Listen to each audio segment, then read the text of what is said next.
Tem muita gente, brasileiros que moram em Israel, escrevem para mim, estão em alerta máximo. Sempre estão em alerta, mas agora tem um alerta máximo. Né? Porque eles têm receio de um ataque desses grupos terroristas que estão se fortalecendo. Estados Unidos é aliado militar, vai ter que intervir. Em algum momento vai ter que intervir. Não nesse governo, talvez no governo do Trump. Né? Porque guerras, rumores de guerra, isso está previsto na Bíblia, Mateus 24. Jesus falou, sempre teve, você vai dizer, mas sempre teve furacão, terremoto, tal. Mas se você pegar da década de 50 para cá, aumentou em mais de 60% os cataclismos mundiais. Aumentou muito os cataclismos, né? E Jesus falou que isso ia acontecer. E ele dá data para acontecer. Então, assim... Qual a próxima data? Então, olha só. No vídeo de hoje, uma entrevista muito séria, que a gente vai aprender bastante e que com certeza a gente vai usar um dia na prática. Se você é novo por aqui, se inscreve no canal, deixa o like, faz um comentário. Não custa nada para você, isso é tudo pra gente. Vamos assistir o vídeo.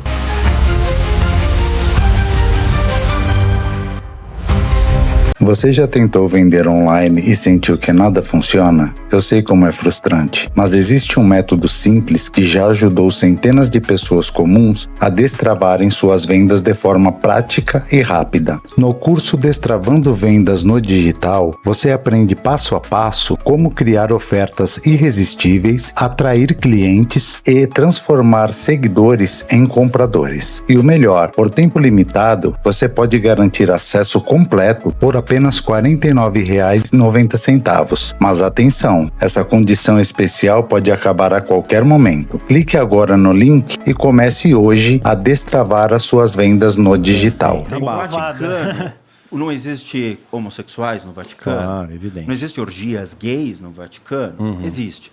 Então não fica um sujo falando mal lavado? Eu nunca fui satanista. Mas se você entrar hoje na internet, no Brasil... Tendo quase 90% do público hoje, cristão, com todas as ramificações evangélicas, você não acha que se eu for numa cadeia hoje e perguntar quem é evangélico e está preso e quem é satanista e está preso, quanto vai ser a população carcerária satanista? Menor, porque eu acho que lá dentro as pessoas acabam buscando um refúgio na fé. Né? Eu já visitei penitenciários, né? Então as pessoas lá dentro perderam tudo, acabam se refugiando na fé. É os dois extremos. Ou então se alia aos bandidos. Não, estou entendendo. Né? Ou então você se alia ao crime organizado, que é uma maneira de você se proteger lá dentro. Mas e o tráfico que eles fazem? Por exemplo, eu já vi traficante fazendo tráfico em nome de Jesus. E as balinhas de cocaína com a imagem de Jesus. Tem muito disso. Sim. Mas tem igreja que vende a toalha ungida em nome de Jesus. E feijão que cura a Covid e tudo mais. Exatamente. Essa deturpação também para emagrecer, assusta numa proporção que o cara que está lá não perde a fé vendo isso? Pois é, mas foi intencional isso. Né, foi proposital. Sumariano, vou tentar compactar porque eu estou acostumado a dar aulas, né? Então vou compactar. O que existia? Jesus veio estabelecer os princípios cristãos. Jesus não era preconceituoso. Ele quebrou todos os paradigmas preconceituosos da época. Ele falou com a mulher samaritana, e os samaritanos, os judeus odiavam. Ele conta a parábola do bom samaritano. Do cobrador. Né, do bom samaritano. É interessante o bom samaritano, porque ninguém gostava do samaritano. Aí, o sumariano, para quem não conhece a história, um cara foi assaltado, tomou um pau dos bandidos e ficou jogado na estrada. Aí passa um sacerdote, que era uma pessoa religiosa, um líder religioso, um guardião da lei, ignora, passa por cima do cara. Aí depois vem um levita, um adorador, ignora. Aí vem um samaritano e cuida do cara. Então Deus, na verdade, ele está vendo o coração. Jesus deixou isso nessa mensagem, mostrando para nós que ele não fala se o samaritano era dizimista, se frequentava a igreja X, Y, Z, qual era a expressão religiosa dele. O olhar de Jesus foi para a ação dele, para a bondade que ele fez, para a atitude dele. Né? Da mesma maneira, um outro texto que Jesus ressalta, vou pensar só dois para não ficar extenso, ele conta uma outra parábola que tinha lá um fariseu e um publicano. O publicano era o cobrador de impostos, né? E o povo tinha ojeriza, porque eles pegavam um judeu para fazer isso, para cobrar os próprios judeus em nome dos romanos. Né? Tanto é que um personagem deles, o tal de Zaqueu, né, que era chefe dos cobradores de impostos, ele se converteu. Daquele que subiu na árvore, vê Jesus passando, vamos jantar na tua casa, tal. E ele foi íntegro, ele roubava dos caras, ele devolveu 4 vezes mais. Então, o publicano não era bem visto. Aí, nessa parábola, mostra o fariseu lá na frente do altar, bem próximo, bate a mão no peito e fala tudo o que ele fazia. Eu dou dízimo, eu sou bom, eu faço e aconteço. E lá no fundo, o publicano, né? Simplesmente abaixa a cabeça e, Senhor, tem misericórdia de mim, né? E Jesus diz que ele desceu justificado, ou seja, Deus viu o coração dele. Tanto é que entre os discípulos de Jesus, Mateus, por exemplo, era cobrador de impostos. Então, o olhar de Jesus era o coração, era a atitude das pessoas, né? Ele quebrou esses paradigmas. E hoje a igreja se contaminou com isso, porque hoje a gente julga, né, a aparência, julga a moda de vestir, julga um monte de coisa inteiro, né? E tem muita gente, brasileiros que moram em Israel, escrevem para mim, estão em alerta máximo. Sempre estão em alerta, mas agora tem um alerta máximo. Né, porque eles têm receio de um ataque, desses grupos terroristas estão se fortalecendo. Estados Unidos é aliado militar, vai ter que intervir. Em algum momento vai ter que intervir. Não desse governo, talvez no governo do Trump. Né, porque aí eles conseguem, talvez, reconquistar um território que antes era deles, né, onde hoje está o templo, devia ser o local do templo, né, e a Bíblia prevê isso.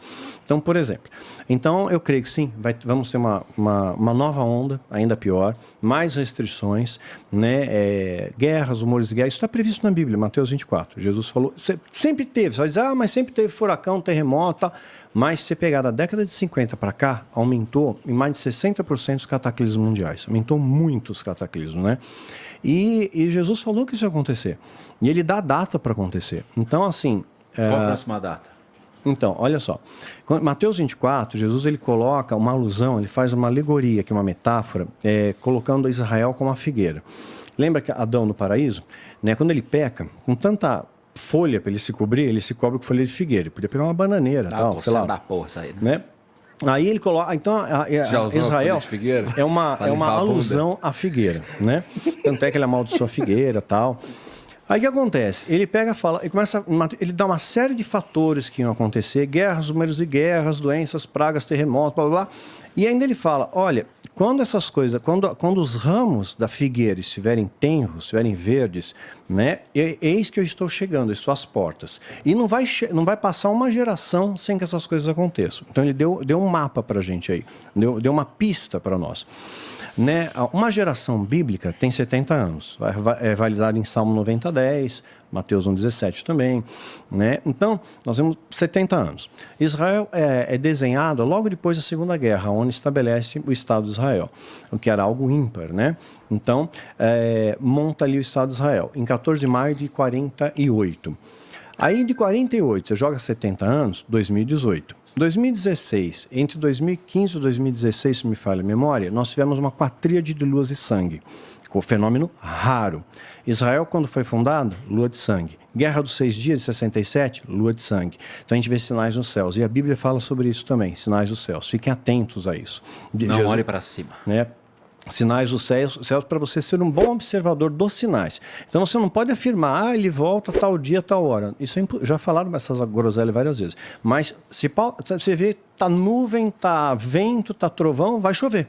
Né? Então me pauto nos sinais. Então, 2018 eu estou às portas. Né? No governo do Trump, ele estava já em poder em 2018, ele fez muitas articulações políticas estratégicas ali, né? E o genro dele também. E aí o que acontece? Não diz que ele está chegando, que ele já está, né? Está perto. Então nós vemos algumas coisas acontecendo a partir de lá. Aí começa a vir um grande reset, começa a falar de outras coisas, vem pandemia, né? Vem restrições a isso. Quer dizer, o sistema de controle começa a ficar mais elaborado, né? E você consegue, claro, eliminar uma boa parte da população. Né? Você seleciona, você elimina. Isso foi um assunto já tratado por muitos governos. Eu lembro que uma das maiores discussões era: vai ter comida? Vai ter água para todo mundo? Uhum. E ficaram com medo desse descompasso do crescimento populacional. Exatamente. Isso realmente eu ouvi há muito tempo atrás. Sim. Nós temos hoje 8 bilhões de pessoas. Se você for para o Alasca, você vai encontrar um brasileiro lá, você pode ter certeza. Tem, no Brasil inteiro. No mundo inteiro, perdão. Tá? Então, assim, sempre houve essa questão de limites. Por isso que as guerras, às vezes, elas vinham em épocas exatamente para controle da população. Infelizmente, existe sim essa história. Uhum. Tá? Então, a questão, por exemplo, de utilizar, às vezes, crises de economia como artifício, mecanismo, petróleo, o que for, tornou-se um mecanismo. Tá, de controle populacional, que é até a mesma Bolsa de 1929, quando acontece, a população começou a se matar. Sim. Então você tem esse alívio no mundo, tá?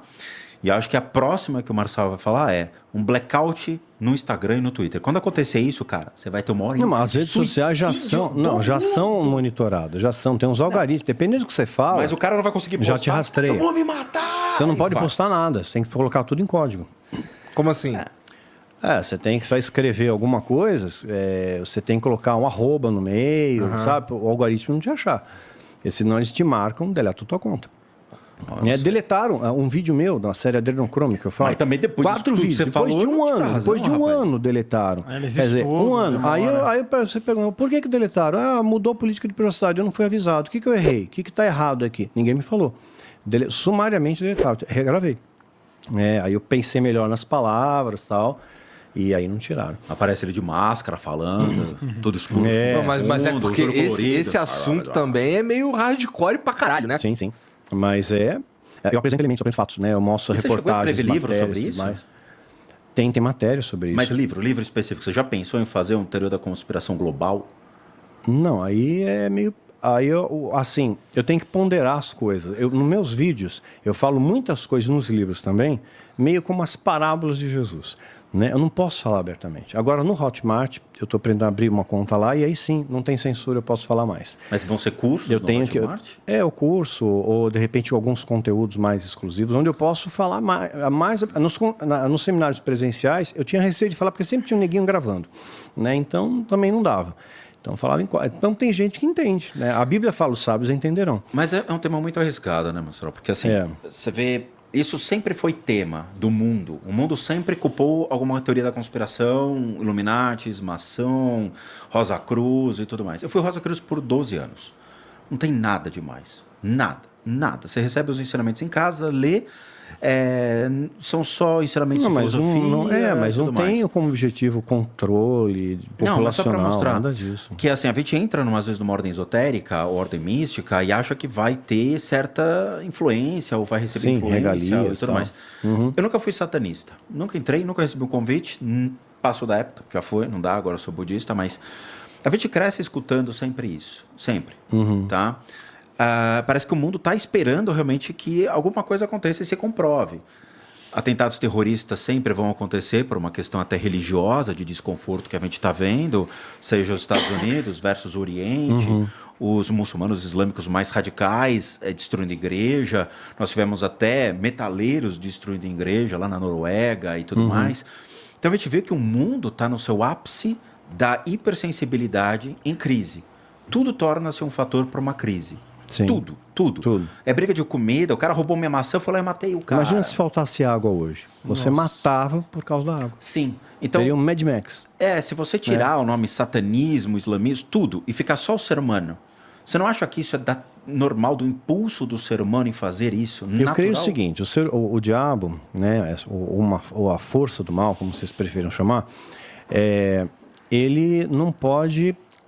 colocar dentro de você ódio, ira, raiva, inveja, ganância, ele não tem essa capacidade. Isso é escolha nossa. Você produz a matéria-prima.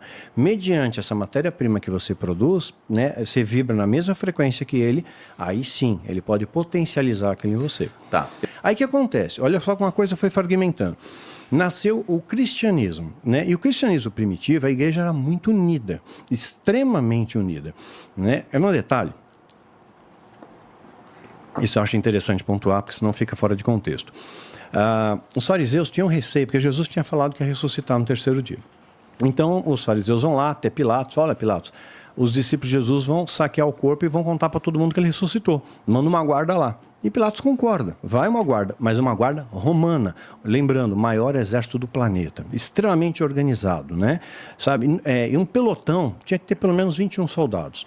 Né? E aí... eles estão lá para tomar conta do túmulo de Jesus. De repente, né, acontece de fato, o Jesus ressuscita, aparece o anjo, aquela coisa toda, né, e diz que esses soldados caíram no chão, ficaram pedrificados, com medo, assustados ali. Os fariseus, para abafar essa história, a Bíblia diz isso, ofereceram grana para esses soldados, dizendo que, fala que vocês dormiram. Isso seria impossível. Né? Uma guarda militar altamente treinada se reveza. Né? Reveza em turnos. Ninguém dorme. Né? Você está numa guerra, ninguém fica dormindo. né? Então, óbvio, né? Então, pagaram, né? E falaram, a gente vai proteger vocês, para manter essa história. Então, Jesus quebrou, aí nasceu o cristianismo, né? Jesus, entre a sua ressurreição e ascensão, passaram 40 dias, ele apareceu para aproximadamente 500 pessoas. Quando ele está na sua ascensão, ele deixa os seus apóstolos, seus discípulos, né, e esses passam a propagar os valores de Jesus. Ele não veio fundar uma religião, ele veio estabelecer valores, especialmente o amor. Qual que é o mandamento? Amar a Deus e amar ao próximo como a ti mesmo. É o amor, é o pilar. Deus está vendo o amor do seu coração. Não está vendo a sua religião, não está vendo se você frequenta a igreja X, Y, Z e tudo mais. Nada disso. Ele está vendo o amor, o seu ato de bondade, o seu ato de compaixão. Porque é isso que faz a diferença, isso que nos torna humanos de fato, né? Porque tem humanos que, vamos brincar, parece que pior que o diabo. O diabo é um aprendiz com alguns seres humanos, né? Eu conheci alguns que, pelo amor de Deus. Então, nasceu o cristianismo. E tal era a fé desse grupo cristão que eles passaram a ser perseguidos pelos romanos, né? Porque eles estavam adorando a Cristo, que era Jesus Cristo, porque ele foi condenado pela pena capital máxima romana. Então você está adorando uma pessoa que foi condenada pelo império. E aquilo começou a incomodar. Nero passa a perseguir os cristãos. Aí o que acontece? É narrado, isso é história, tá? Em Flávio Josefo, Eusébio, tudo mais, eles contam que os cristãos, né, eles iam, quando eles eram capturados pelos romanos, eram lançados às arenas, né, para ser lançado às feras, ser comido vivo, né, e é unânime, historicamente falando, eles se ajoelhavam e começavam a cantar louvores. Eles sabiam que iam morrer, mas eles morriam adorando a Deus. Quer dizer, eles tiveram uma experiência com Deus. Então, eles tinham uma fé indestrutível, inabalável. Até que, em 313, surge o Edito de Milão, depois o Concílio de Nicéia em 325, na Turquia. Constantino abraça o cristianismo como religião oficial do Império Romano. Nasce as bases da Igreja Católica Apostólica Romana. Os romanos eram politeístas.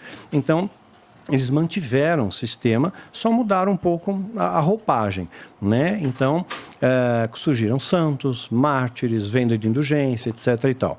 Aí aí surge a cisma, né? Há uma divisão, Igreja Ortodoxa e Igreja Católica Apostólica Romana, né? Surgiu do Oriente e do Ocidente.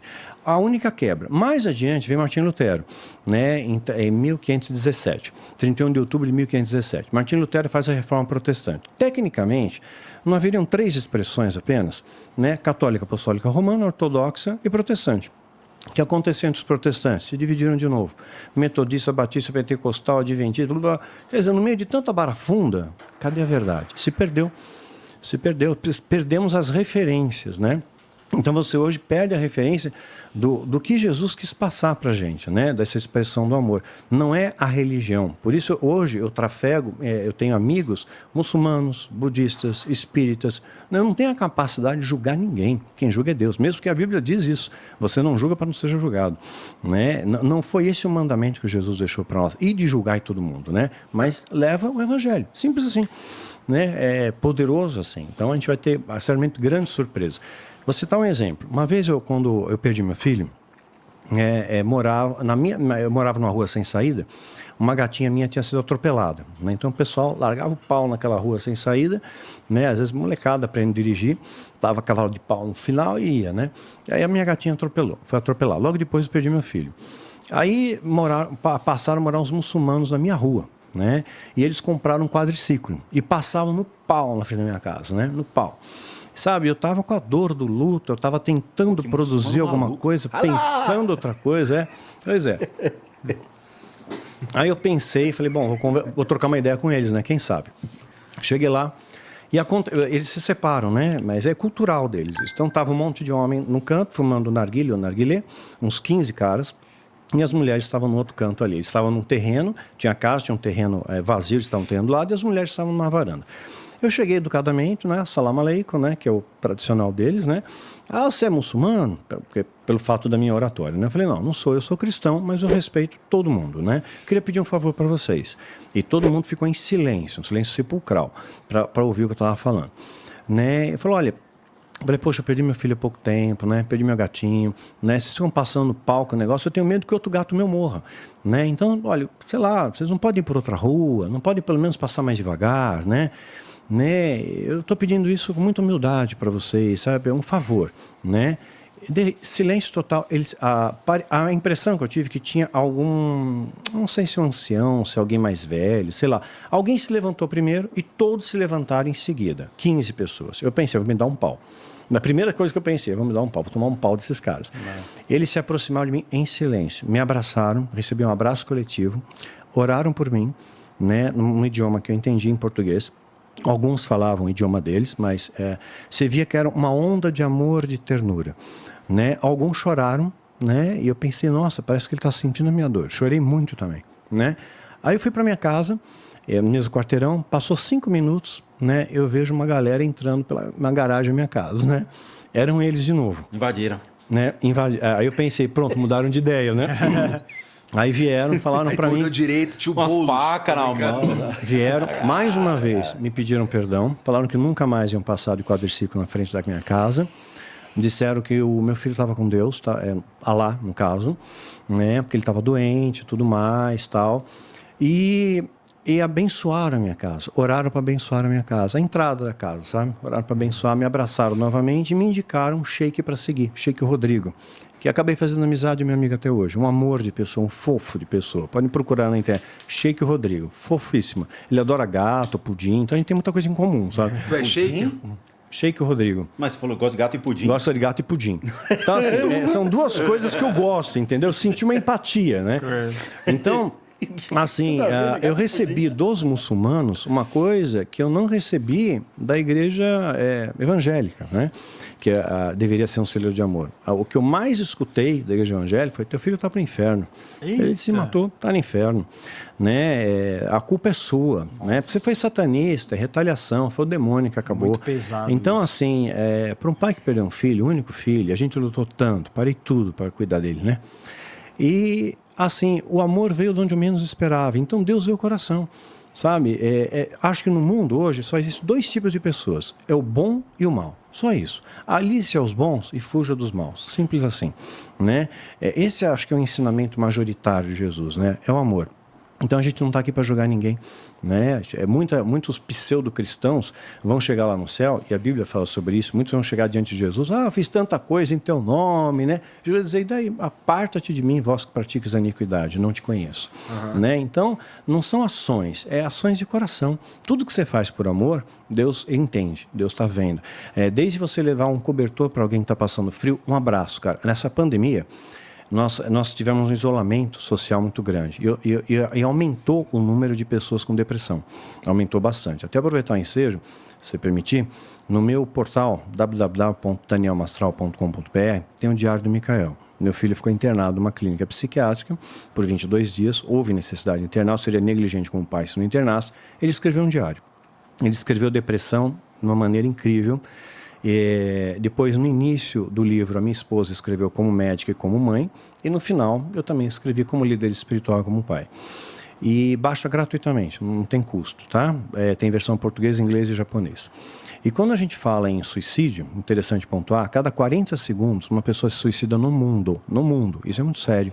E não está ligado à classe social, porque hoje no ranking, o Japão está entre os primeiros países do planeta em suicídio. O Japão, alta tecnologia. O Haiti quase não tem. Acho que a Finlândia também. Né? Haiti não tem. Aí tem poucos. Então não está ligado a isso, sabe? Isso. Não tem sentido, é um paradoxo, né? Mas o fato é que existe, né? E é perturbador isso. Então, graças a Deus, acho que já baixou mais de quase 1 milhão de cópias já foram baixadas, né, pelo meu portal. E eu recebo muito feedback positivo disso. Jovens que, de repente, estavam sentindo os sintomas que a gente descreve. Como você está sentindo isso, você pode estar com depressão. Busque ajuda. Então, não é só a oração. A fé ajuda, sim, mas tem que buscar o tratamento, suporte medicamentoso, terapia. É um trabalho sinérgico, acolhimento familiar e tudo mais, né? Então, ajudou muita gente. Jovens escreveram para mim: tinha medo de contar para meu pai, né? Porque eu achava que meu pai dizia que era frescura. Eu falei, vai lá e conta, tenha coragem. 10 anos de idade, 10 anos, 10, 12, 14, jovens. Tem crianças que são diagnosticadas aos 5 anos. 5 anos. Nasce depressão com 5 anos. 5 anos. Eu tive pais que entraram em contato, pedindo ajuda. Criança com 5 anos diagnosticada com depressão. Eu falei, mas que trauma que gerou isso? Nem sempre é um trauma. Às vezes é bioquímico, é uma predisposição genética. Tem N achar polifatorial. um porquê, né? Porque geralmente as referências são externas. Quando você vê o mundo, você fala, cara, o que loucura é essa? Tem filhos que estão processando os pais porque eles começaram a sofrer no mundo e culparam os pais por terem dado a vida a essas crianças. Sim. Pai, eu não queria nascer, você vai ser processado por isso. E processou os pais. Eu fiz... Porra, isso pra mim é novidade máxima. Não dá ideia, olha aí, hein, ó, não dá essa ideia, não. Filhos, não façam isso. Ou você me dá um iPhone 12, eu vou chorar e vai dar processo, mano. Hoje a palavra de Deus para você se encontra no livro de Josué, no capítulo 1, no versículo 9, e diz assim: Não fui eu quem lhe ordenei? Seja forte e corajoso. Não se apavore nem se desanime, pois o Senhor, o seu Deus, estará com você por onde você andar. Essa promessa que Deus faz, aliás, essa promessa que Deus fez para Josué, ela se cumpre no dia de hoje e ela vai se cumprir para sempre. Deus é com você desde que você esteja com Ele também. Vamos voltar para o vídeo. Com curso de bacharel em teologia com 3 diplomas, você recebe uma formação completa, mesmo que nunca tenha estudado teologia antes. Tudo online, no seu tempo e sem precisar sair de casa. Garanta já a sua vaga e viva seu chamado com excelência. Eu fiz uma análise de um documentário no Japão que fala sobre os jovens e como acontece a depressão e o suicídio no Japão. É a cobrança da sociedade não também. só né? isso. Né? Desde que a criança vai para a escola, ela sofre muito bullying de outras crianças mais velhas. Só que a gente está falando de bullying que chegam ao extremo, às vezes mostrou nesse Hoje ganhou mais documentário, proporções, com a de internet. arrancar a tudo. cabeça do outro e botar no portão da escola. Tá? Isso está no documentário, sem brincadeira. É um documentário de jovens delinquentes e de suicidas. Então a criança cresce vendo essas imagens e quando ele se torna realmente uma criança que apresenta dificuldades na escola, ela já entra num segundo plano. Por quê? Porque vão se destacar os melhores. O Japão é muito pequenininho. Então é um território que é caro para você morar e você tem que ser o melhor. Sim, muito competitivo. Se você não consegue, você fica para trás. E aí vem os bullying, vem o assédio, vem a delinquência, surgimento das gangues de motoqueiros no Japão, onde eles assaltam, cometem crimes, matam sem problema nenhum. Eles são instigados a isso, tá? Então, há muito problema com relação a isso. Então, criança de 15 anos sequestrando ônibus com um revólver. No Japão, cara. No Japão. Você fala, pô, o japonês não faz nada. No Japão acontece isso. E aí vem o suicídio, porque não consegue falar para o pai o que está acontecendo. Exato. E a negação da vida. Então, o Japão passa por um critério muito sério. Outras leis são péssimas no Japão para jovens delinquentes, assassinos. Eles não sabem o que fazer. Você já viu um reformatório no Japão para crianças? É o Clube de Campo São Marcos. É igual. Você chega lá, tem hidromassagem, quadra de tênis, basquete. É um clube. É um clube. Ah. E as crianças vão com o maior prazer. Ô, amigão, você tá de brincadeira, você vai me deixar quanto tempo aqui? 1 mês. Fácil. Porra. Assalta uma véia e vou ainda pro Clube de Campo São Marcos? Fácil. Pois É sério, sem brincadeira. E os caras falam, vou fazer o que com isso? Sabe, não tem o que fazer. Eu fiz análise do canibal japonês. Um cara que, infelizmente, ele era um professor... Ele estudou literatura, ele estava apto para lecionar, foi para a Inglaterra, tinha a vontade de comer a carne humana. Que pira. Olha o que cai na minha mão, né? Puta, não tem mais o que fazer da vida, merda. né? Ainda tem E o canibalismo. bicho tava... E aí, uma colega da sala dele era uma holandesa. E ele falou, vou comer a carne dessa mulher. Levou para casa, ele era mirradinho, magrinho, pegou um revólver, matou e ele comeu literalmente a mulher. Colocado na geladeira, ele falou, vou fazer o quê? Vou me desfazer do corpo. Tentou se livrar, não conseguiu. A França foi lá e pau, cadeia, queridão. 3 psiquiatras analisaram e falaram, não, esse cara, cadeia perpétua, não tem como. O Japão falou, me devolve.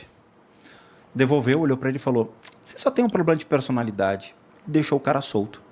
O cara tá com 60 e poucos anos, 70 e poucos anos hoje, e ainda tem vontade de comer carne humana. E falou que vai matar uma última pessoa ainda em vida para satisfazer o desejo dele. Tem muita Cara, eu tive que psicopatia. aguentar assistindo esse negócio, cara. E ele mostrava as fotos da mulher no livro pro japonês. O japonês ia na casa dele e falava, aqui, ó, comi, olha aqui, ó. E a foto da mulher toda comida. E ele mostrava com orgulho, cara. E ele assinava, dava autógrafo e tudo mais. Cara, me embrulhou o estômago por sério, sempre que 2 dias. Isso tem uma Isso no explicação. Japão. Isso tem uma explicação espiritual para uma Não. parada dessa? Ele se colocou como uma anomalia. No vídeo, no documentário, chama Cannabis. Saiu acho que em 2017, 2018 esse documentário. Ele fala que não, ele é uma anomalia, ele se colocou como uma pessoa fora, ele fala, eu sou um ET, um extraterrestre, eu não me considero um ser humano, ele não tem compaixão por ninguém, ele não tem afeição por ninguém. É a característica de um psicopata, tinha que estar E é contido. reação química, puramente. A minha análise, tá? Bioenergia do cara. Tem algum obsessor que vai fazer ele comer carne? Não. Nesse sentido, carne humana? Não. O que acontece é o ápice do impulso sexual. Veja, todos nós somos animais em parte. Nós temos o instinto sexual muito forte. Principalmente jovens. Então, quer se procriar, fica na perninha ali, né? Tudo bem. Beleza. Né? Esse ápice, se você não libera, ele vai potencializando e vai gerando desequilíbrios. Então, ele canalizou essa energia sexual para um ato mais brutal, onde ele vai ter todos os sentidos aflorados. Então, ele vai ter o tato, o paladar, o olfato agindo em consumir o máximo daquela pessoa. Então, experimentar o sangue humano, a carne humana, é uma deturpação do prazer sexual dele. Caralho. É um Isso máximo. é muito maluco, né? Sim. E o cara foi fazer o filme pornô. Chamaram ele pra fazer um pornô. O Amy White? Não, tô brincando. Aí sim. Aí, justo. Não, e ele falou, eu vou contar, eu sou honesto, vou falar com a menina que eu sou um canibal. Aí ele passou o dia fazendo as gravações com ela, chegou no final, ele sentou, então esse aqui é meu livro. Eu escrevi um livro pra contar minha história, essa aqui é a mulher que eu comi. A mulher se fechou inteira, começou a tremer, falou, peraí, você literalmente mastigou essa mulher? Sim, essa perna aqui tava deliciosa, e mostra. A mulher saiu de lá, foi para um carro, ficou sentada, ficou parada, tipo assim, meia hora, e teve uma crise de choro monstruosa, falando, eu tive uma relação sexual com um canibal e vocês não me falaram nada? Incrível, cara. Eu vi esse vídeo, Quer ver coisa pior? Que isso? Pô. Tá bom, vamos um pouquinho. Só concluir a ideia aqui. Então, eu recebo feedback hoje, graças a Deus, muitos jovens que estão procurando os pais, sim. Porque às vezes eu falo, ó, se você não tem coragem, dá o teu telefone do teu pai que eu falo com ele. Aí depois escreve, olha, eu falei com meu pai, estou fazendo tratamento. Pô, legal. Outros escreveram para mim e falaram que estavam no alto do edifício, assim, em construção, né? Já tinha bebido tudo para tomar coragem, para se atirar, mas ele já tinha lido o diário do Micael. E na hora ele pensou, puxa, eu vou causar muita dor para meus pais, né? Porque eu sou humano, eu deixei muito claro isso, porque que dói. Né? Não sou super-homem, não. Eu sangro, choro, fico abatido, erro, aprendo com meus erros, erro de novo, sou reincidente e Deus tem misericórdia de mim, né? Então, e ele pensou nisso e falou, não posso fazer isso com meus pais. Voltou para casa, abraçou os pais e buscou ajuda. E pais passaram a observar mais os filhos também, né? Então, viu o filho muito recolhido, muito preso dentro do quarto, queda de rendimento escolar, né? Não tem mais prazer pelas coisas que tinha. Começaram a observar mais, buscaram ajuda. Então, graças a Deus, assim, pelo que tem chegado até mim, o resultado dos Brasil tem sido positivo. Às vezes, né, uma semente tem que morrer para nascer uma árvore. Então, é uma das ferramentas que a gente tem que usar, mas tem que buscar ajuda sim. Não deixa a coisa crescer, não. Agora, coisa pior. Já que você está falando de documentário, esse documentário, embora seja... Não é documentário, perdão. É um filme. Vale a pena vocês verem na Netflix. Filhos do Privilégio. Raramente a gente acha esse negócio. É aquela coisa que você tem que garimpar, sabe? Um seguidor mandou para mim. Eu já vi a chamada disso. Não, mas É de uns caras ricão? É uma sociedade secreta. Eu vi. São pessoas bem elitizadas, né? E tem detalhes do filme que pode passar despercebido a muita gente, né? Mas eu percebi, capturei um monte. Aí o que acontece? Qual é a sinopse do filme? Eles estão desenvolvendo, a indústria farmacêutica está desenvolvendo medicamentos para controle das emoções, né? Para depressão, por exemplo, né? E eles usam para isso necrofungos, né? Fungos que nascem em cadáveres. Então eles cultivavam cadáveres nos bastidores da indústria, tinham cadáveres ali em estado de putrefação e eram assim borrifados com substâncias químicas que mantinham eles em estado relativamente conservado, mas nascia fungo nele e aqueles fungos eram utilizados para medicações, né? E causavam alguns efeitos colaterais. Aí eles fazem uma alusão, né? Num lampejo, sabe esses frame curto? Né? Não sei, eu tô muito antenado em filme. Aí apareceu um remédio que essa indústria estava lançando chamado Trontal. Trontal. E existe uma medicação real com o nome Frontal, lançado pela Pfizer, né? Lá eles não falam muito qual é o laboratório, mas curioso que a Pfizer ela foi fundada nos Estados Unidos, em Nova York, pós-guerra, pós-Segunda Guerra Mundial. Mas foi fundada por 2 alemães. Né? Então, 2 caras, fundaram. Os Estados Unidos ganhou visibilidade, ganhou distribuição, ganhou confiança. Tinha que ser lá. Né? Pfizer é conhecida, né? Todo mundo conhece pelo Viagra, por exemplo, mas tem outras coisas mais que eles fazem, né? Então, O Viagra eu não sabia não, mas você veio da vacina da Covid.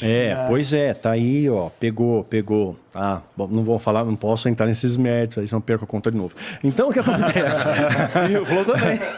Aí o que acontece? Lembrando, isso é pós-guerra, né? Hitler, né? A gente sabe que matou mais de 6 milhões de judeus, né? E a gente sabe de algumas coisas que aconteceram de experimentos que ele fez com judeus, né? Do Mengele e tal. Mas provavelmente foi feito outros testes também, muito mais robustos e complexos. Então eles detinham um conhecimento pós-guerra e não era interessante abrir a Pfizer na Alemanha. A Alemanha estava em descrédito pós-guerra, estava ruínas pós-guerra. Então vamos aos Estados Unidos, com a tecnologia que a gente aprendeu, com as cobaias que a gente usou durante anos, né, e vamos lançar aqui um negócio. E começaram a lançar alguns produtos, algumas coisas. Então, existem medicamentos que podem causar efeitos colaterais, até mesmo o contrário. Se você ler, por exemplo, bula de algumas medicações... Você não né, toma. Não, A maioria das medicações. Não, tem se uns que é você ler, morte, principalmente você dessa toma linha morte, antidepressiva, avisei, tá na bula. tem remédio que dá efeito colateral, morte súbita. Efeito colateral, né? Morte súbita. É o mínimo, né? É o mínimo. Remédio para frear o suicídio, né? O lítio é uma das ferramentas que diz que freia o suicídio, tira angústia, né? Que na verdade o suicídio quer tirar a dor, não quer tirar a vida. Então, mas está escrito na bula. Nas primeiras semanas pode aumentar a vontade de se matar. Então, quer dizer, tem umas coisas sinistras e tem outras coisas mais no que eu pé não... da cama aí, viu? Tem outras coisas mais que não dá para falar. Agora, não quer dizer que você não vá se medicar, né? Eu acredito, né? A minha fé, né, me coloca nisso, que a Bíblia fala que ainda que se eu tomasse algo mortífero, não faria mal para mim. Então, eu peço sempre a Deus proteção, porque a gente está cercado de toxinas aqui. O ar que a gente respira tem toxina, a comida tem agrotóxico, engenharia genética, tem um monte de coisa de tranqueira aí que a gente está consumindo no dia a dia, né? Então, a gente nem sabe e está consumindo direto aí. Nos Estados Unidos, aconteceu sim, há muito tempo atrás, uma liberdade de poder testar direto em humanos. Mas hoje não se pode mais. Somente... Em tese, né? Tudo bem. É que assim, a gente está falando de bioética. Tá bom, ok, bioética. Bioética. Sim, sim. Dentro do critério da bioética, Nuremberg e tudo que foi colocado após realmente o julgamento de 20 médicos que foram condenados por fazer experimentos legais na Alemanha, durante muitos processos nos Estados Unidos foram apresentados por jornalistas na mídia os erros médicos. E aí foram questionar realmente a indústria farmacêutica. Muitos experimentos foram feitos de maneira clandestina por causa de custos. Quando você trabalha em bioética, eu preciso ter uma cadeia de passo a passo para testar um medicamento. Então eu vou testar primeiro em animais, para ver realmente o que acontece em animais, para depois tratar pessoas que possuam aquela enfermidade, depois pessoas que não possuam aquela Agora enfermidade. imagina medicamentos que são produzidos a título emergencial. Não deu tempo, né? Eu entendo o que você quer dizer. Entendeu? Eu entendi. Mas assim, nos Estados Unidos aconteceu sim uma coisa desse tipo que você colocou. Eles pegaram uma população pobre, uma indústria farmacêutica, e falou, eu te dou comida se você me der o seu corpo. Eu preciso testar em você um medicamento. Era na época uma cura para sífilis. Beleza.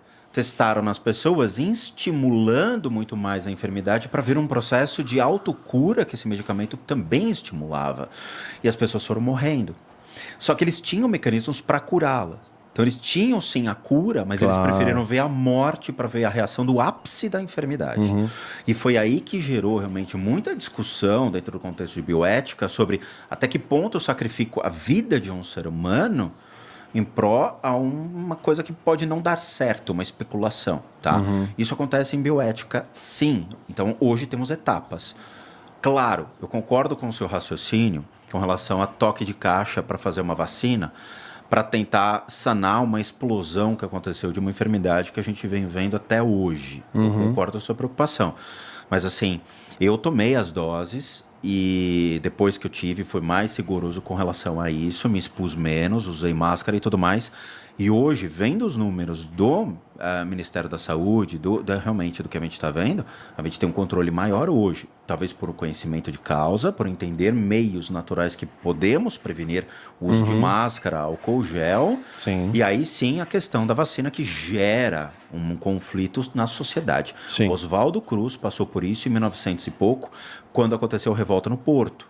É cíclico. O que nós estamos vendo é cíclico. Quando surgiu as doenças nos portos, antigamente, aconteceu muito de doenças vindo de animais, de ratos e pessoas que iam propagando essas enfermidades. Oswaldo Cruz surge com uma vacina. As pessoas não quiseram tomar. Então foi meio que imposto essa questão da vacina, com mas restrições, foi feito um acompanhamento até hoje. As vacinas foram evoluindo. Então, assim, Rodrigo, eu não sou nenhuma pessoa anti-vacina, não sou nenhuma pessoa... Eu também. Mas eu concordo com você na questão de vamos fazer um olhar sobre esses fatores, mas eu tomei, me protegi, me garanti, uso máscara, vim de máscara aqui e tudo mais, por receio não somente a mim, mas a minha esposa e outras pessoas que eu estou me envolvendo. Eu faço academia, vou de máscara treinar e saio de máscara. Então a gente tem que fazer o nosso papel também. Sim. Então não necessariamente só colocar Não discordo de você. Não colocar só a crença na vacina, mas na nossa responsabilidade social para com todos. Claro. Entendeu? Fui vítima disso, quase empacotei. E, né? Pacotei. Sim, tomei, até por causa da minha mãe, idosa, tudo, né? A família fez uma pressão. E, de novo, me pautei no que a Bíblia coloca. Ok, se tiver alguma porcaria aí, beleza, Deus vai me livrar disso. Tamo chipado. E tô de boa. Estamos todo mundo chipado, né? Na Agora verdade, já ele já sabe. está sendo fiscalizado. É o tempo inteiro. A câmera do seu celular está aberta o tempo todo. O microfone também. Outro dia eu estava conversando com meu irmão, ele estava falando que ia trocar papel de parede da casa dele. Só propaganda de repente, de papel propaganda de parede. Aí você escuta então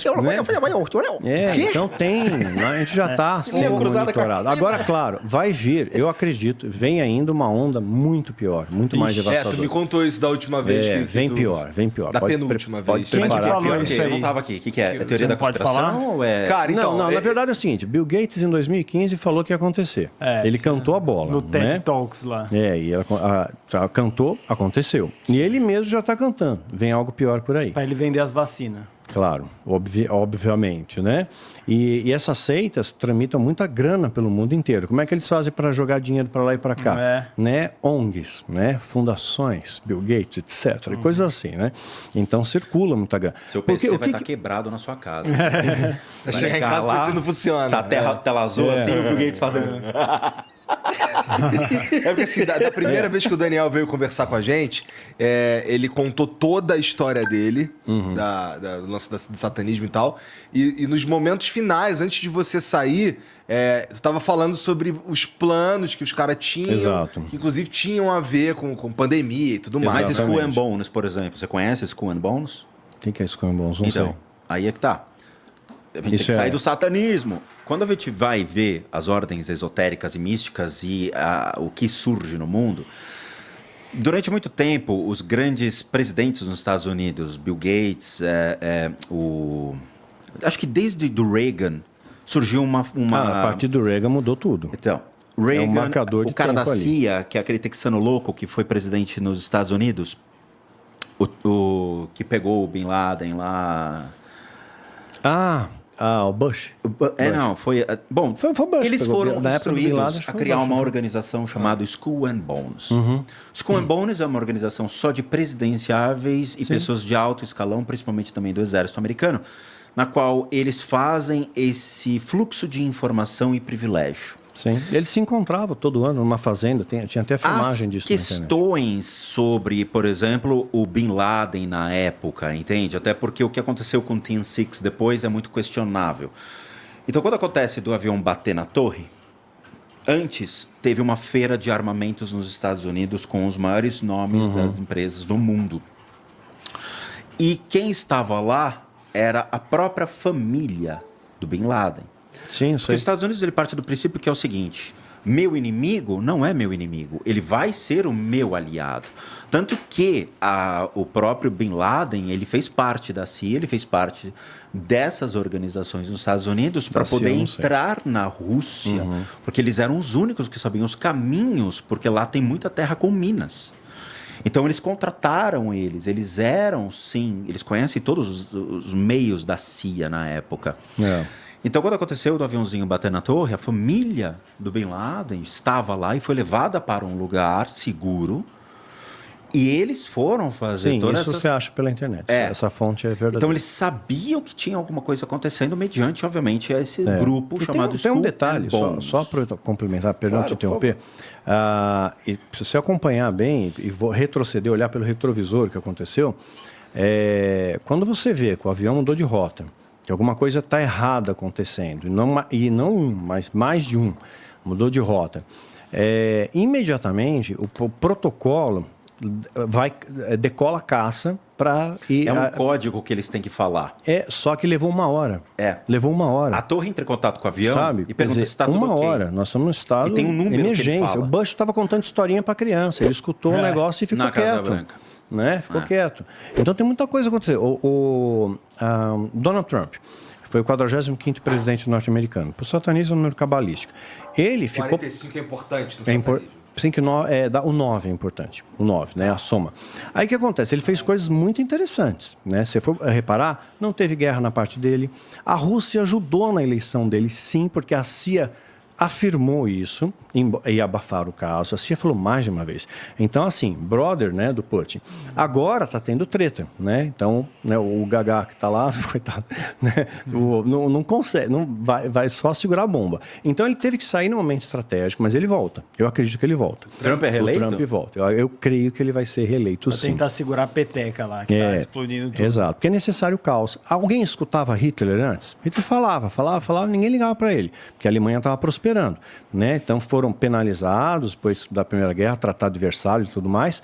Aí Hitler começou a tentar levar uma bandeira, foi até preso, né? Se você vê a biografia dele, é muito louco. Ele escreveu o diário dele na cadeia. É um livro, né? Minha luta. Não, 8 meses. Ele era para pegar a prisão perpétua, porque ele era uma conspiração contra o governo, né? E ele não quis advogado, ele se defendeu. A oratória dele era tão boa, ele se defendeu e é dito na história, ele foi aplaudido em pé por todo mundo que estava lá. A pena dele de perpétuo passou para 5 anos, ele cumpriu 8 meses, né? Aí o que acontece? Ninguém escutava ele, né? Até então, só que tem que haver o caos. Houve a quebra da Bolsa de Nova York. A partir daí, esse cara... Vamos escutar o que esse cara tem a dizer? Em 29, aconteceu a quebra na Bolsa de Nova York. Então, e ele passou a ganhar muita atenção, né? Ele passou a ser chanceler em 30, né? Foi o maior pico de suicídio nos Estados Unidos, foi em 1929. Você vê as pessoas caindo. Você estava trabalhando, você vê a pessoa pulando da janela. Caralho. Então você vê estratégia, né? Você tem que criar o caos, aí alguém se levanta. E Hitler tinha uma associação muito estreita com o ocultismo também. Né? Engraçado. Se você pesquisar, tem muita coisa com o ocultismo com ele, né? Com sociedades secretas. Eu tenho um vídeo no meu canal que eu conto sobre isso, lá do oculto de Hitler.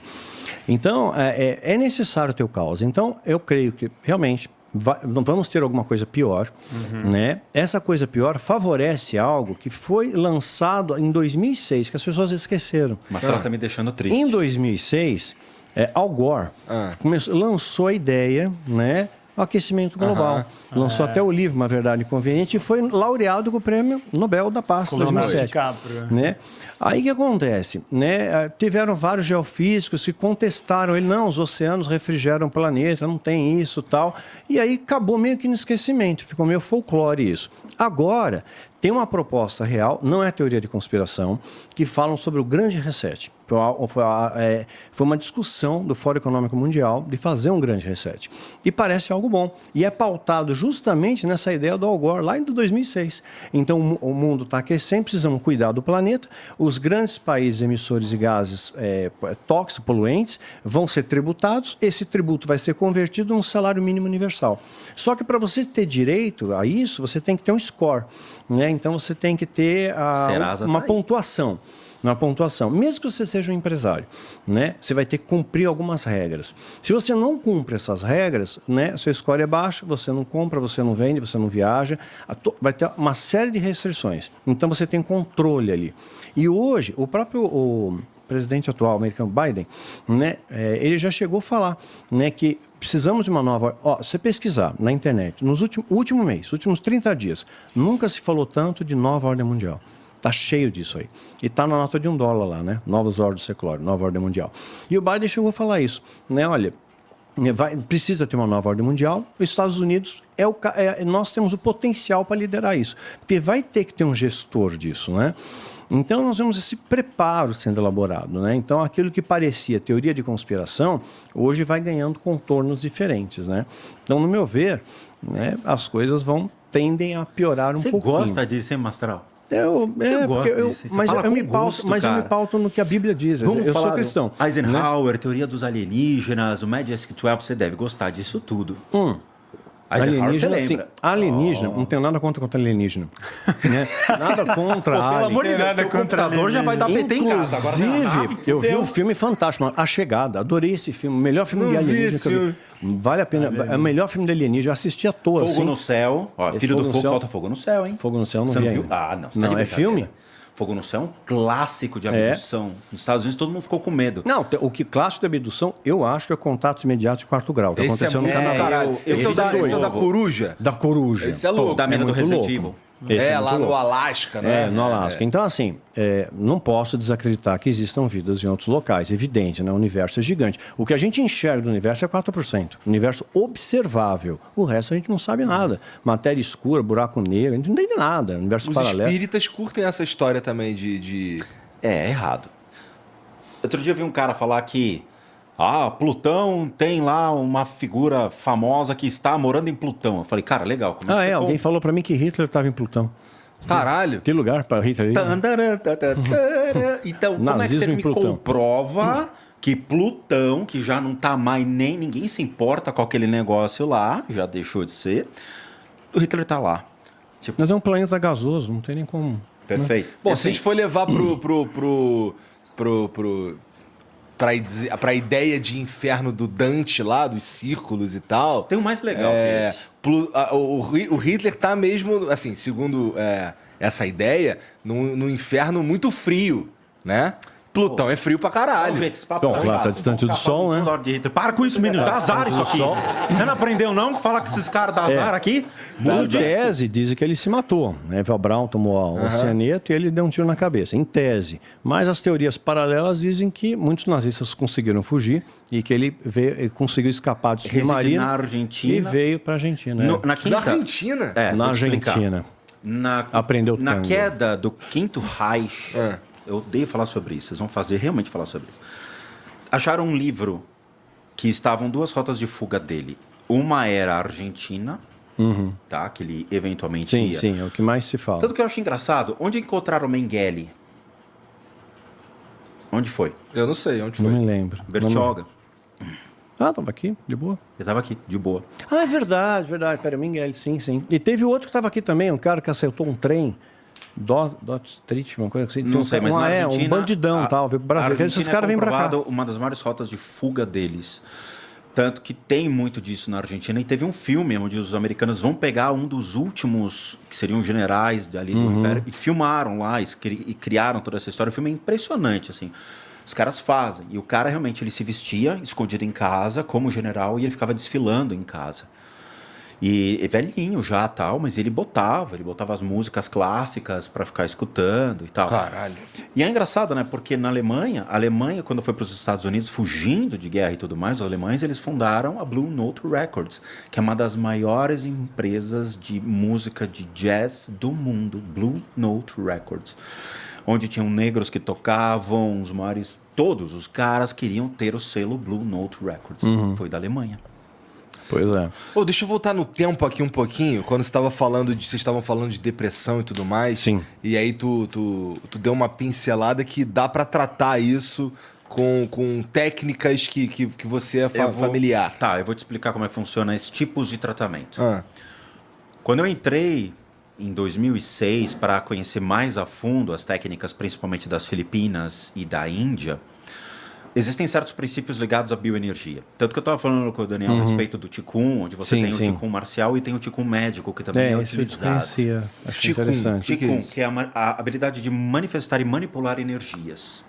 Tá? Quando você vê um lutador, por exemplo, de Kung Fu, ele não só está fazendo golpe, mas ele está usando toda a energia do corpo dele, canalizando a energia para dar uma força maior ao golpe. Um Kamehameha. Eles usam um ponto chamado Tantien, que é um ponto que fica 2 dedos abaixo do umbigo, onde eles puxam a energia e te golpeiam. Então você vê, por exemplo, o Bruce Lee fazendo os golpes de 9 polegadas, por exemplo, o soco dele. É, o soco de polegada. É uma puta porrada, ele derruba 5 pessoas de uma vez só. Onde ele canaliza essa energia e aplica. Na hora que ele aplica, ele joga toda a potência desta energia. O seu corpo possui uma energia natural. Se você cortar o seu dedo agora, ele tende a se curar. Ele tende a cicatrizar. Então eles observaram isso no Oriente e falaram, bom, como o corpo humano reage? Como eu posso potencializar a cura de uma enfermidade? Na acupuntura, você tem milhões de pontos de energia ao longo do seu corpo. Cada ponto desse está conectado a uma estrutura física, a uma estrutura emocional e mental. Tá? Por exemplo, imagina que você está sendo traído. Você cria a forma pensamento da traição, você somatiza essa forma pensamento, passando a acreditar que realmente a traição pode ser.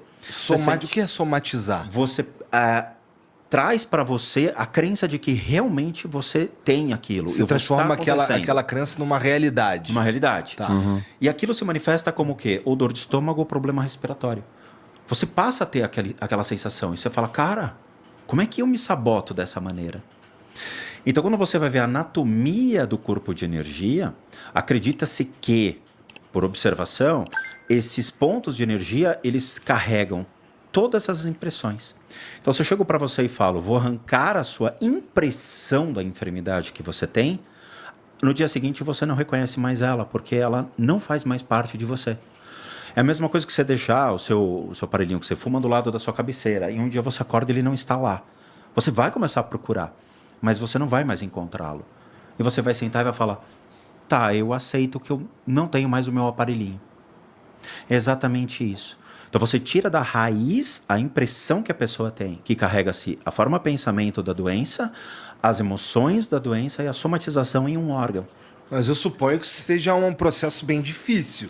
Não deve ser fácil, porque senão a gente não teria problema de depressão, vai? Era só ter um monte de Calma, Rodrigo. Vamos entender.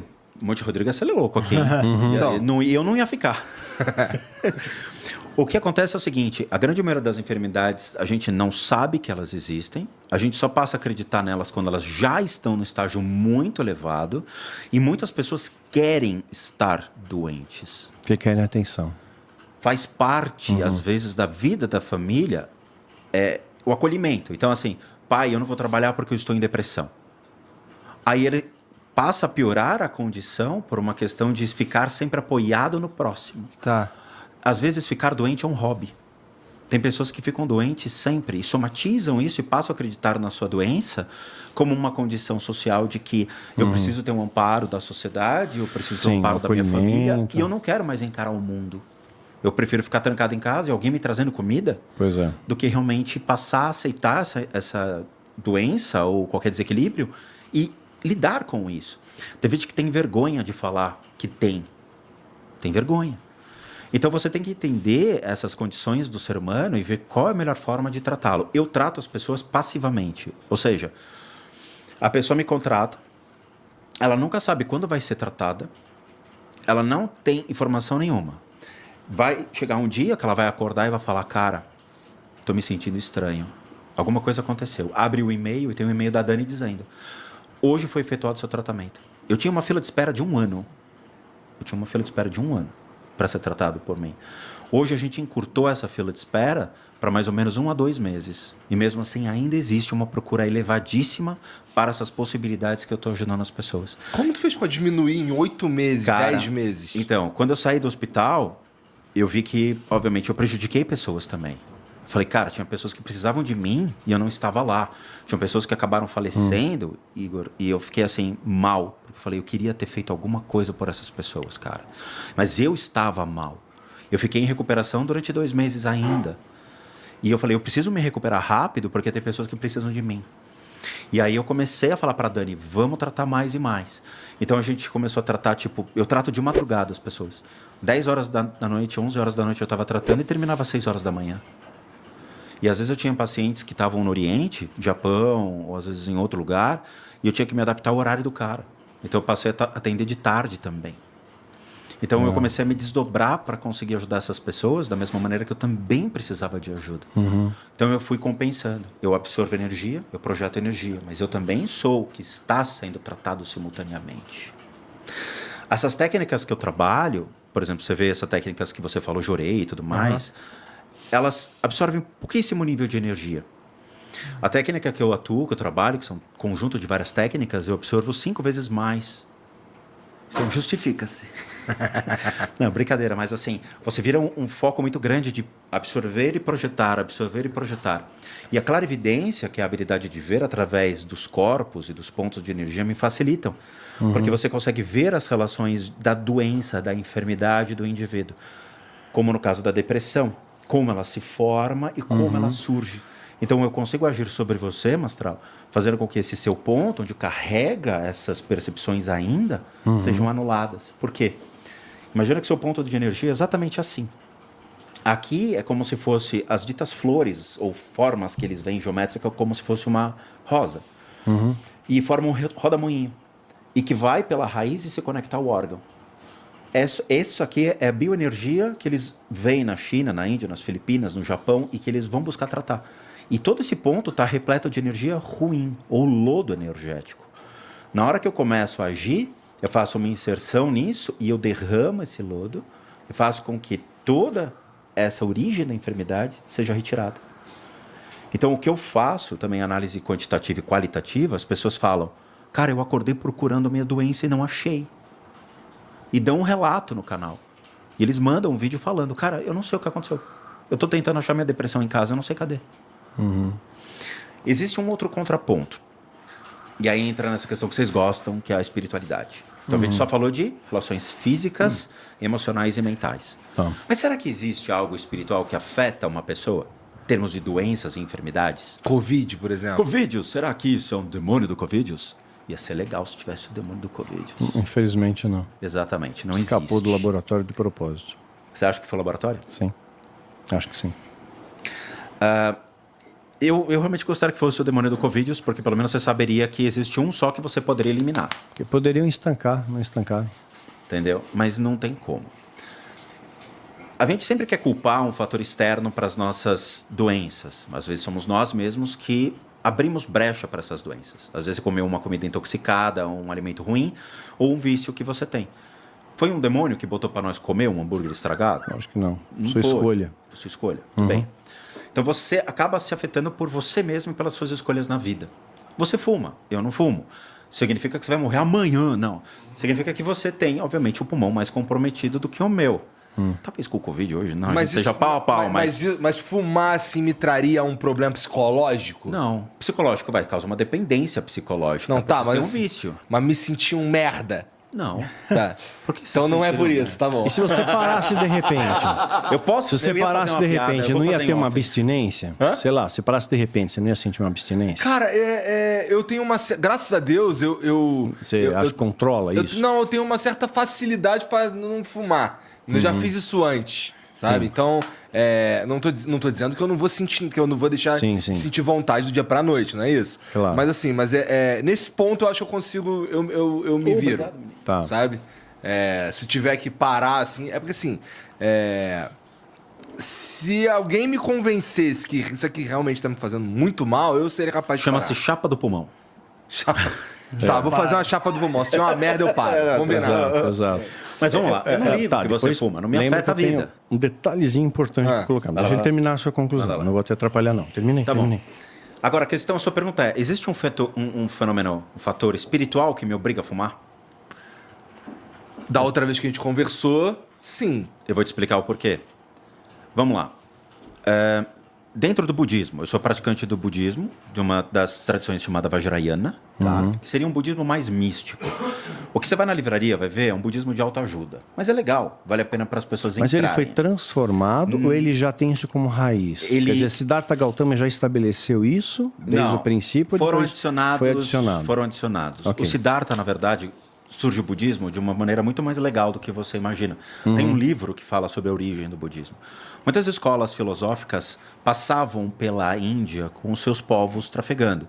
Então você tinha povos pré-védicos, você tinha os povos Yogacara, Madhyamika, que foram escolas filosóficas que discutiam essa questão de quem é o ser humano, para onde nós vamos, existe reencarnação, não existe reencarnação. E o Siddhartha participava muito desses discursos, e ele gostava disso. E ele pegou vários apontamentos de diversas escolas e falou, pô, gostei disso tudo. Vamos criar realmente um princípio baseado nisso e passar para essas pessoas. E ele trafegava, ele andava realmente do norte da Índia e ele morreu no meio da Ásia, ele morreu por uma intoxicação alimentar. Ele foi comer uma comida, estava estragada, ele morreu realmente por uma intoxicação.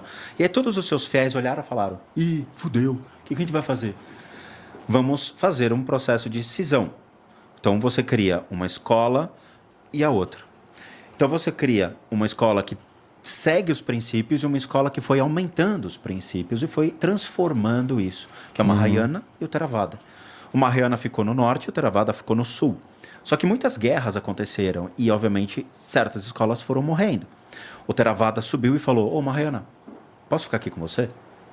Pode, mas você vai ser considerado como o contínuo do meu ensinamento, o contínuo do meu aprendizado. Porque a gente se dividiu, mas a gente vai tentar complementar. Tá. E aí foram surgindo várias escolas.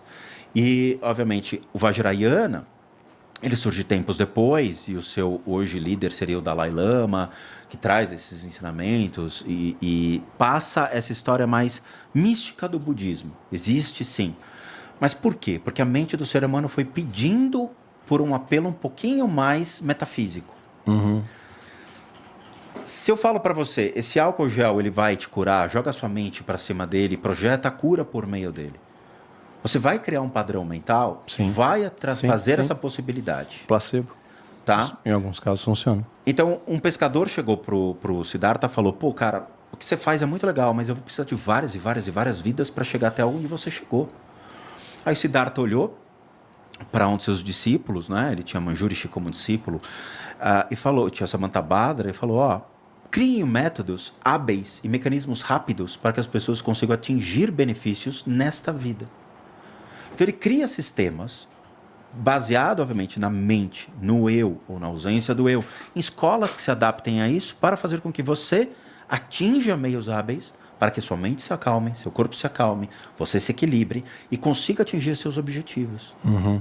E aí surge, obviamente, as egrégoras. O Buda da medicina, por exemplo, que é o Nenla, ele traz essa questão de você se acalmar e você projetar a cura para o seu corpo.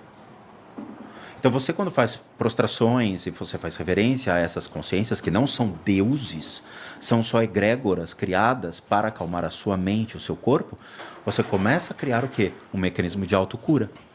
Que é como se você tivesse cortado... Mas a pandemia atingiu a Índia também. Atingiu a Índia, só que a Índia, ela vem, infelizmente, de um nível de saneamento básico muito ruim, onde as pessoas já tinham um comprometimento de saúde, hospitais eram mínimos, e onde a gente tem um nível de pessoas que eram atendidas na rua. A Índia é um pouco delicado, porque você tem muita crendice popular dentro dos mecanismos de cura. Então é aquela coisa, toma essa erva que você vai se curar.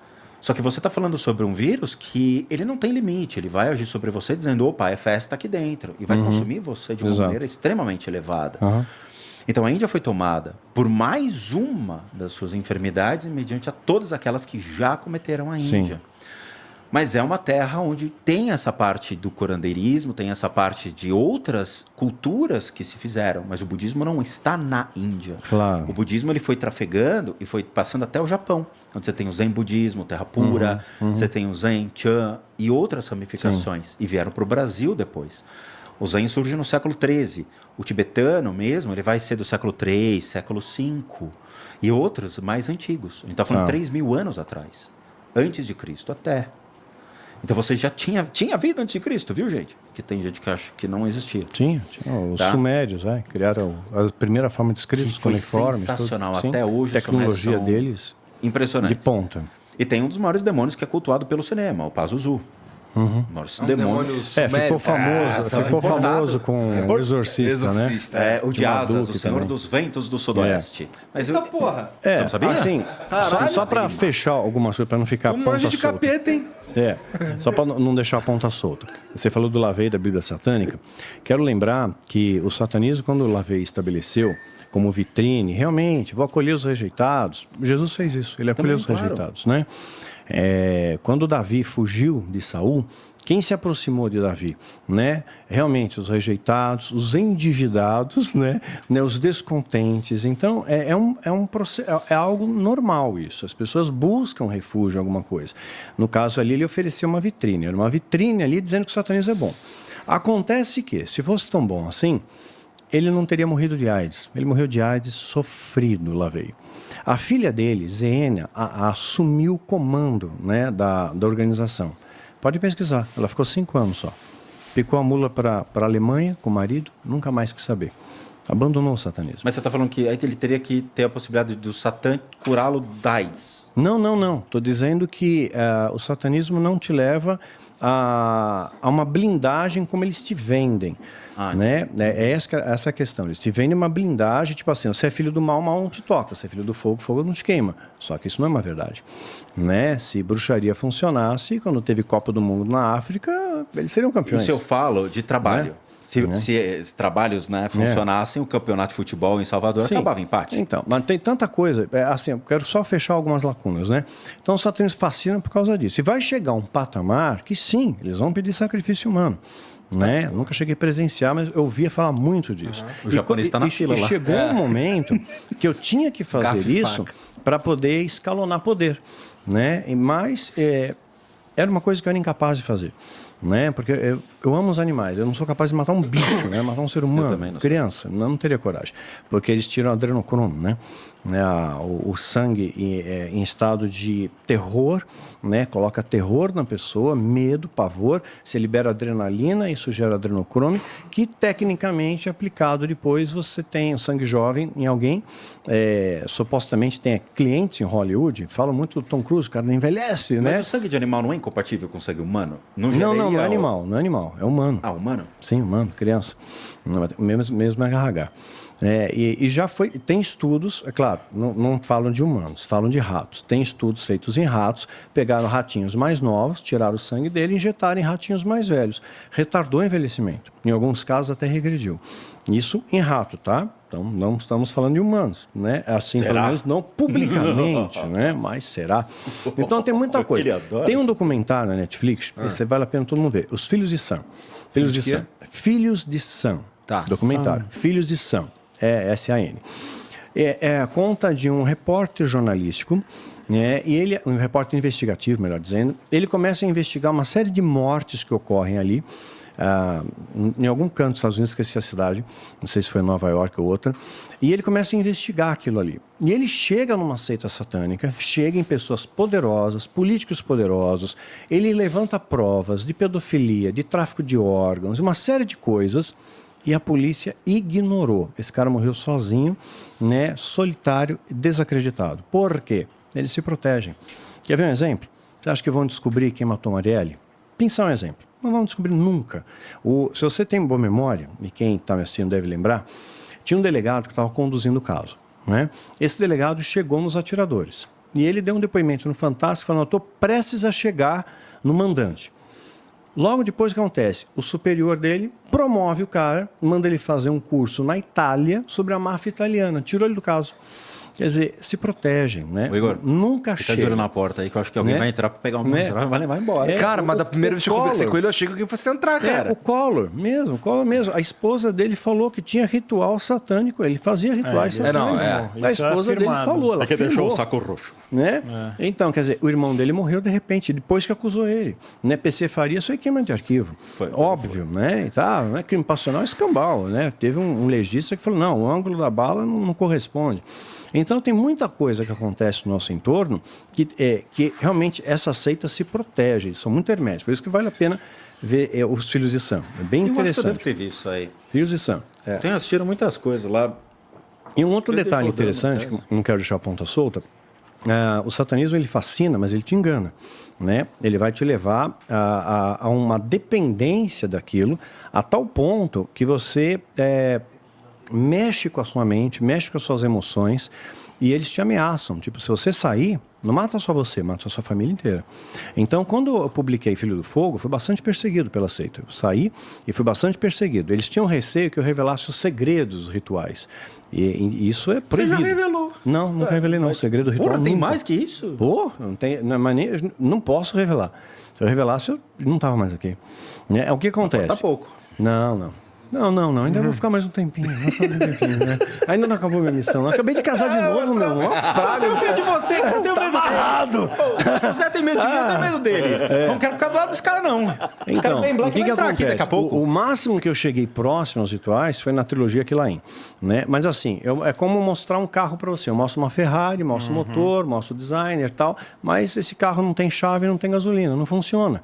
Eu não posso dar os elementos para você entrar em ignição e o maluco tentar fazer um negócio e invocar um demônio, né? Então isso eu não faria. Mas eu quero mostrar que existe uma realidade paralela, existem sim pessoas que adoram o diabo. Tem maluco por aí. Se você chegou até aqui, deixa um like, se inscreve no canal, faz um comentário. Que Deus abençoe você e a sua casa e até o próximo vídeo.